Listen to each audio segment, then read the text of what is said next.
Uncle Bildy here. I changed up the background a little bit on my green screen because the last one was kept flashing. That's not a green screen, it's a Coiton. Behind the Coiton, I got a window with a nice view, but it's kind of dreary out, and the light, I think the light kept going weird on my last video. It looked like it was. I haven't looked at it yet. I haven't read it yet. I haven't looked at it. I haven't viewed it, but maybe this will be better. Because when I moved around, it go black, and now it's not doing it. So we're good. But I didn't come here to talk to you today about video techniques. I came here to talk to you today, as I promised, about people I've known. And we're going to start with Larry. He's a piece of work. As I have talked about before, get this just right, man. I was in a group of people that were doing prison ministry and evangelism for outlaw bikers. Most of us were ex-outlaw bikers. We were still outlaw bikers. We just didn't do the crime and stuff and drugs and booze like we used to. It's a great group of people. Some of them were pretty interesting too. I could tell stories. We had a lot of fun. Good, clean fun. And I admit, before that, I had a lot of fun in the outlaw world, but it was a good, clean fun. It was a different kind, and that kind of stuff takes its toll. But anyway, we went on a run. I don't even remember which run that was. We went on regular ones. But wherever it was, this guy showed up out of the blue.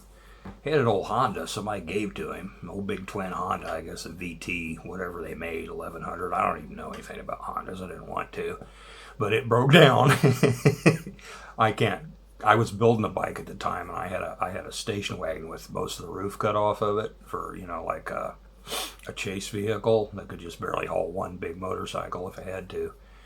I drove it. One of the guys wanted to break for some reason, so I rode his motorcycle back to Houston. We took Larry's Honda and dumped it in the back of my wagon. My buddy drove it back to Houston. Larry jumps in the truck with Prez. Prez is driving his truck. Didn't ride this run. It wasn't an important run. I wish I could remember which one it was. It was out in Central Texas somewhere, I think. Went back to Houston. Didn't think much of it. I dropped Larry's bike off some. He lived in a room. He had his wife with him. She was from Indonesia. He had just get down from Indonesia. He'd been living there for years. He comes back with his wife. Very tiny, beautiful, light-complected Indonesian girl. She's some sort of princess or something. Very rich. Larry didn't seem to have anything, though. She went back to Indonesia, and he lived in a room in somebody's house they let him stay in because they knew him. They knew what he was going to do. They knew what he come to Houston for. Larry said, I want you to help me. I got some plans. I'm going to do something here. I said, well, okay. I hear you got a trailer. And I did. I think at that time I had like a 20-foot trailer. And he had an old truck. And, well, he went to town and got a 501c3 number. It's a couple $100, I think he had to pay for those. So somebody gave him money. He didn't have nothing. His wife was filthy rich in Indonesia, but he didn't have a pot to piss in.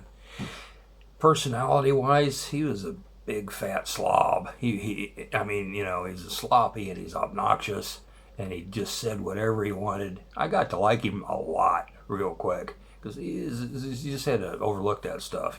The way he would refer to people is just one of my buddies was getting married, and his fiance was a nice looking woman. And, oh, you mean that guy with the panhead, or he didn't know, that guy with that ratty looking motorcycle, yeah, oh, that's his girlfriend. That's the girl with the big tits, right?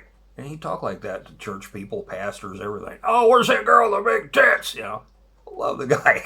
That's just how he talked. I'm sorry, he just didn't have a whole lot of decorum. He was a businessman. I think he worked for the Federal Aviation Administration in the Midwest back in the 60s. I remember him showing me pictures of crash sites and stuff. He's some sort of investigator. Anyway, he knew how to hobnob. And didn't have a good effect on most of the churchy people. They didn't want him around very much. And, well, he got that tax number, and he started the magic. He's running around downtown Houston going to all these offices and talking to, oil company executives and financial executives. He's got a 501c3. He can give you a tax write-off for making a donation, right? Anything you don't need, anything you're going to get rid of, anything that's a headache, what's it worth to you? Here's your receipt. First thing he did, he got somebody that had a property that was some sort of dispute, or they were trying to sell it for years and couldn't get anything. It was a huge warehouse not far from downtown. Gigantic warehouse, empty. Yeah. What's that worth a month? Okay. Let me use it for my charity, and here's a receipt. Tax write-off. You donated to charity. That's the way the system works. It's perfectly legal. And there's nothing wrong with that, I suppose, if you're going to tie things up. Government and 501c3 and tax exempt organizations. Anyway, he got the warehouse, and then he started filling it. Used my trailer at first. And then he got forklifts and trucks, and people would donate stuff and then haul it to the warehouse for him and send their laborers, and that's right off too. It's all written off. Here's a receipt for what you gave me, your labor, your truck, everything. I don't know exactly the details of it. If it sounds like you did something illegal and you lawyers want to talk about it, that's who cares? Like your government does things that are legal, right? As far as I know, he's on the up and up. I don't think he really cared, actually. He just got a freaking warehouse and filled it. Within a month, that place was full. Building materials, medicine, kitchen and restaurant equipment. I mean, everything you could think of. Toys, utilities, like water heaters, stuff like that, toilets. I mean, he had the place where there wasn't any room anymore, and he had people working there. They weren't working for him. They were working for some company that's paying them and getting a tax write-off. He did the whole thing with nothing. I don't know. Maybe some people think that's no big deal. Meh, or whatever. No, he came there with nothing but his influence. And like I said, he was a slob, and he wasn't well spoken. He was obnoxious. I guess that maybe that helps. He's the kind of guy that lower level management would probably go golfing with, and they thought he was a scream, and he didn't have to grease anybody up. He didn't have anything to do it with. He didn't have any charm, not their kind of charm. He filled that warehouse in a month to overflowing, and people were already coming up and getting stuff from Mexico and from real charities in the cities in Houston as well. I delivered some stuff to some of the churches in Houston, poor churches with real poor people in them that needed stuff. And once I met some of these people, I went in there to get something for some church, and there was this early 70s U-Haul truck, a big one, like a F600, F700, big 2-ton Ford, maybe 2.5-ton Ford, with a big box on the back. Had Mexican plates on it, and it was beat up. And it had, I noticed this, it had bullet holes in the roof and down the A-pillar, and the bullets went all the way through the A-pillar. Didn't break the windshield, lucky that. And it had bullet holes in the back of the cab where they went all the way through. And it was an old hippie driving it. A guy reminded me of Tommy Chong. And his wife was a typical old hippie chick, long gray hair, dress, smelled like patchouli. And they talked like hippies, except they were devout Christians. And I guess they got into the Jesus movement back in the 60s and decided to go down to Mexico and find a village where they could be a part of the community and help people. And they were running that stuff down to that village. And they'd been running stuff down to villages in the mountains. I don't know where in Mexico, but they had bandits and outlaws and, I don't know, maybe cartel people. I don't know. Back then, you couldn't tell who's who. This is back in the 80s. They had bullet holes in the freaking truck. They didn't care. God gave them something to do. They were going to do it. They didn't care. They had no fear. They weren't afraid of dying. They weren't afraid of facing bandits. And we were loading that truck up.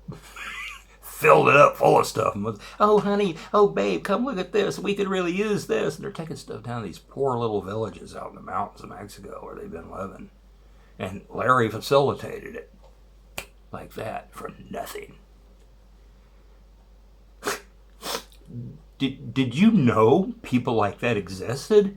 And maybe still do. They probably do somewhere. I was very pleased to discover this. Interesting. Do you think it's interesting? Anyway, a friend of mine, I got involved with other people in other biker ministries I was trying to help. And I lost touch with Larry. I don't know what happened to him until I saw my friend, and he said, oh, you knew Larry. What? Say his name. You knew Larry, didn't you? He said, yeah, well, he died. Really? Oh, crap. What happened to him? He swelled up and popped. That's what he told me. Yeah, that's what he did. He just, he did. So that sounds like something he'd do. That's not a real good medical explanation, but that's what my biker friend told me. That's how he described it. He wasn't there, but he'd heard that Larry had swelled up and popped. Larry would think that's funny. That's just one. I've had a great life. I've met a lot of people like that.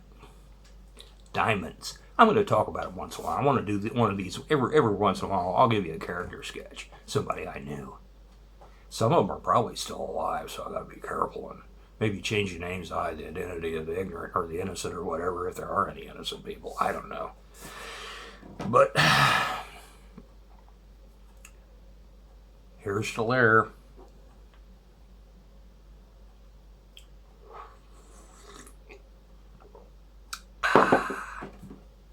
Uncle Bill D signing out.